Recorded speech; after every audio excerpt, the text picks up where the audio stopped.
स्वीकारण, सत्य का स्वीकारण मनुष्य के लिए बहुत ही महत्वपूर्ण है। जब तक मनुष्य सत्य को स्वीकार नहीं करता, उसे असत्य से लड़ने की शक्ति प्राप्त नहीं होती। जब आप भोजन करते हैं तो क्या होता है? आपका पेट स्वीकारता है कि वो भर चुका है और आप भोजन करना बंद कर देते हैं। जब आपको निद्रा आती है तो क्या होता है? आपका मन स्वीकारता है कि आपका शरीर थक चुका है और उसे विश्राम की आवश्यकता है।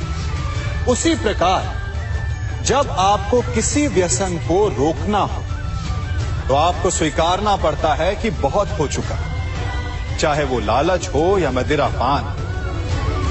उस व्यसन का त्यागना तभी प्रारंभ होता है जब आप ये स्वीकार कर लेते हैं कि आप उस व्यसन के बंधक हैं। हम सब शीघ्र ही सफलता चाहते हैं, ढेर सारी संपत्ति और सुख चाहते हैं, और ऐसे में कई बार हम छोटे मार्गों का चयन कर लेते हैं। वो मार्ग जिनमें परिश्रम नहीं होता, जिनमें होता है तो केवल छल, कुटिलता और भाग्य का सहारा, जैसे कि जुआ। कोई जुए के खेल में धन लगाता है, कोई दांव लगाता है और ये भूल जाता है कि जुआ ऐसा दलदल है कि जिसमें एक बार गिरे तो सर्वनाश से पहले निकलना असंभव है। यदि आप जीते तो और जीतने की भूख बढ़ जाएगी, और यदि आप कुछ हार बैठे तो उसे पुनः पाने के लिए आप फिर से खेलेंगे। मनुष्य को ये आभास ही नहीं होता कि अपनी संपत्ति के साथ साथ वो अपनी मानवता, अपने संस्कार, अपना धर्म और अपना उत्तरदायित्व तक सभी जुए की भेंट चढ़ा देता है। इसलिए कुछ पाना है तो परिश्रम से पाओ। यदि कुछ जुए में जीता तो वो उतना शीघ्र ही खो दोगे, चूंकि उसे परिश्रम से पाया नहीं गया है, और उसकी रक्षा करने के लिए आपके मन में स्वाभाविक प्रयास भी नहीं होंगे। आपने अपने जीवन में कभी तलवार खरीदी है? क्या देखकर तलवार खरीदते हैं? उसकी मयान देखकर या उसकी धार देखकर? अरे, मैं भी कैसा प्रश्न पूछ रहा हूं आपसे। ये आवश्यक थोड़ी कि आप कोई योद्धा या क्षत्रिय हो। ये भी हो सकता है कि आप कोई व्यापारी, कोई छात्र या शिक्षक हो। तो चलिए मैं आपसे ये पूछता हूं कि आप नए वस्त्र कैसे खरीदते हैं? क्या उसका रंग रूप देखकर खरीदते हैं या उसकी गुणवत्ता देखकर? गुणवत्ता देखकर, है ना? ठीक उसी प्रकार जब आप किसी मनुष्य से मिले तो उसके रंग रूप पर मत जाइए, उसका आचरण समझने की चेष्टा कीजिए, उसकी मेधा, उसकी प्रतिभा का मूल्यांकन करने का प्रयास कीजिए। आपका जीवन बहुत ही सरल हो जाएगा। आप सब ने अपने जीवन में एक कहावत तो सुनी ही होगी कि एक चुप 100 को हराए। सुनी है ना? और इसीलिए कई बार हम जीवन में चुप रहते हैं, मौन रह जाते हैं, क्योंकि ये सत्य है कि एक मूर्ख के लिए मौन रहने से अधिक श्रेयस्कर उत्तर और कुछ भी नहीं हो सकता। परंतु क्या जीवन में सदैव मौन रहना, सदैव चुप रहना क्या उचित होता है? नहीं। जहां पाप का बल बढ़ रहा, जहां छल हो रहा, वहां मौन रहने से अधिक गंभीर अपराध और कुछ नहीं हो सकता। मौन रहकर कदाचित आप समस्या से बच जाएं, परंतु आप संसार को समस्याओं में उलझा देते हैं। इतिहास साक्षी है कि पापियों के उद्दंडता ने संसार को इतनी हानि नहीं पहुंचाई जितना कि सज्जनों के मौन ने पहुंचाई। यदि कोई मूर्ख बोल रहा है तो मौन रहना उचित है, परंतु यदि कहीं अपराध हो रहा है छल हो रहा है तो उठिए और विरोध कीजिए, क्योंकि आप भले ही न से परंतु आपकी आने वाली पीढ़ी इस पाप के दंड को अवश्य सहेगी। जीवन में सफल कौन नहीं होना चाहता? पद में, प्रतिष्ठा में आकाश जैसी ऊंचाई किसे नहीं चाहिए? स्थिरता में भूमि जैसी दृढ़ता किसे नहीं चाहिए? सभी को चाहिए। परंतु सफलता का पुष्प अपने साथ अहंकार का कांटा भी लाता है। सफलता आपको आनंद देती है, उपलब्धि आपको गर्व देती है, और फिर यही आनंद धीरे धीरे अहंकार में परिवर्तित हो जाता है, फिर अतिक्रमण में और अंततः अन्याय में। और यही से सफलता का नाश प्रारंभ हो जाता है।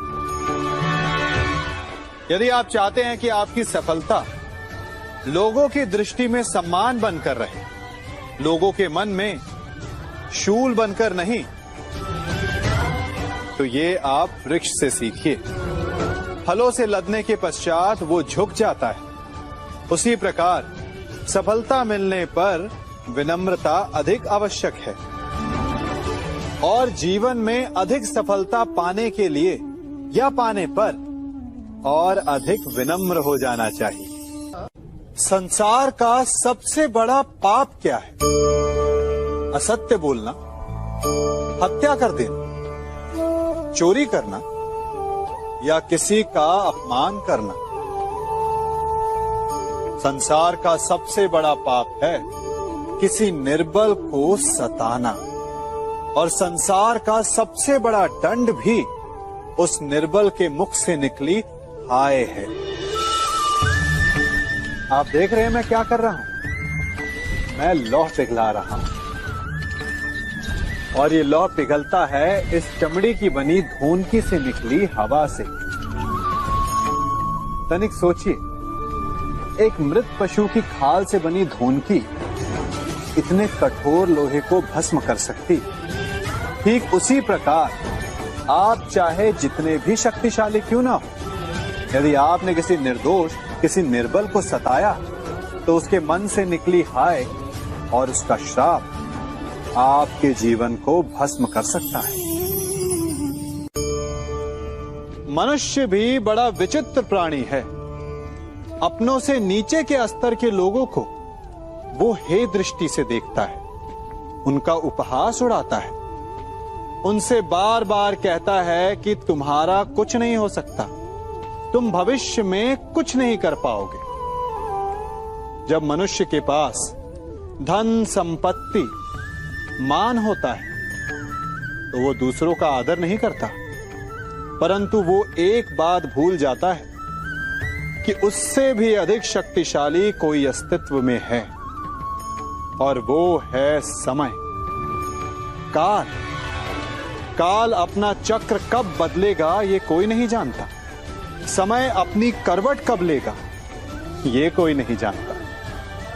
कोयला भी समय के साथ साथ हीरे में परिवर्तित हो जाता है। इसलिए जीवन में कभी भी किसी का भी उपहास नहीं उड़ाना चाहिए।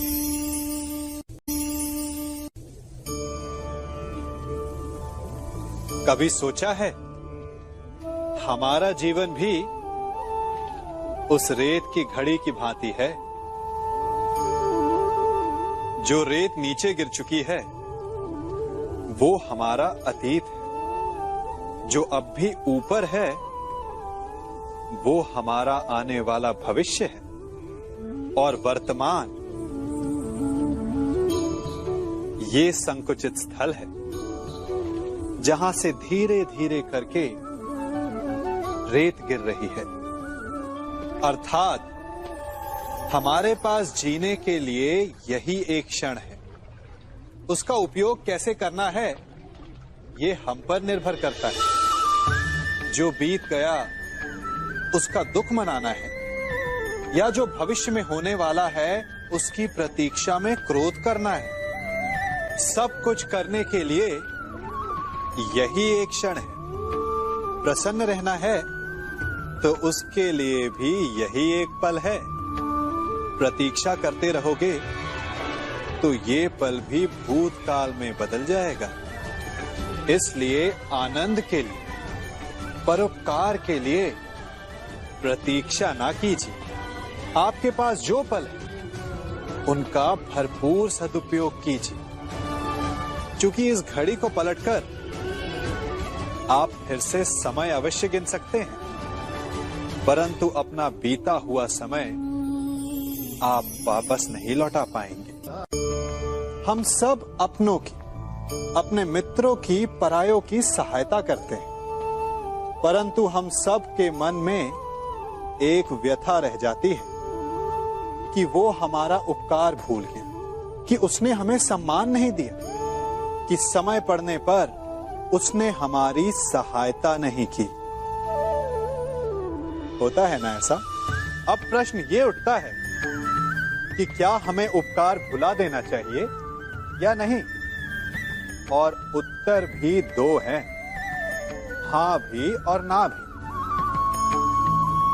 हमें दूसरों पर किए गए उपकार को भुला देना चाहिए, परंतु यदि किसी ने हम पर उपकार किया है तो उसे नहीं भुलाना चाहिए। यदि दूसरों पर किए उपकार भुला दिए तो अपेक्षा नहीं रहेगी।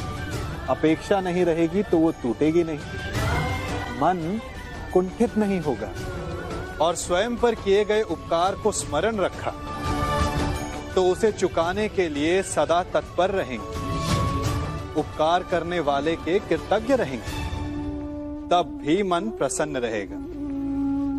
और यदि हम सभी ऐसा करने लगे तो सबके मन को संतोष रहे। प्रत्येक मनुष्य सफलता पाने के लिए कार्य करता है। कुछ सफल होते हैं, कुछ नहीं होते, और जो सफल नहीं होते वो सदा अपनी असफलता का कारण या तो अपनी परिस्थितियों को बताते हैं या अपने सहयोगियों को दोषी ठहराते हैं। परंतु क्या वास्तविकता में ऐसा ही होता है?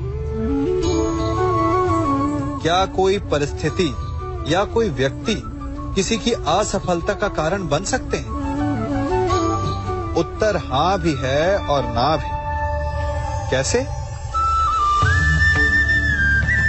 आप इस तितली को देख रहे हैं?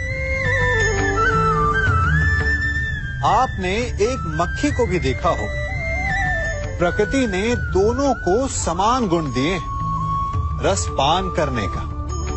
एक तितली फूलों पर जाकर उसका रस लेती और इस अवस्था में नए फूल खिलने की व्यवस्था भी करती है, और मक्खी घाव पर बैठती है, घाव को सड़ाती है और रोग भी फैलाती है। यदि इसमें किसी बात का अंतर है तो केवल सोच का।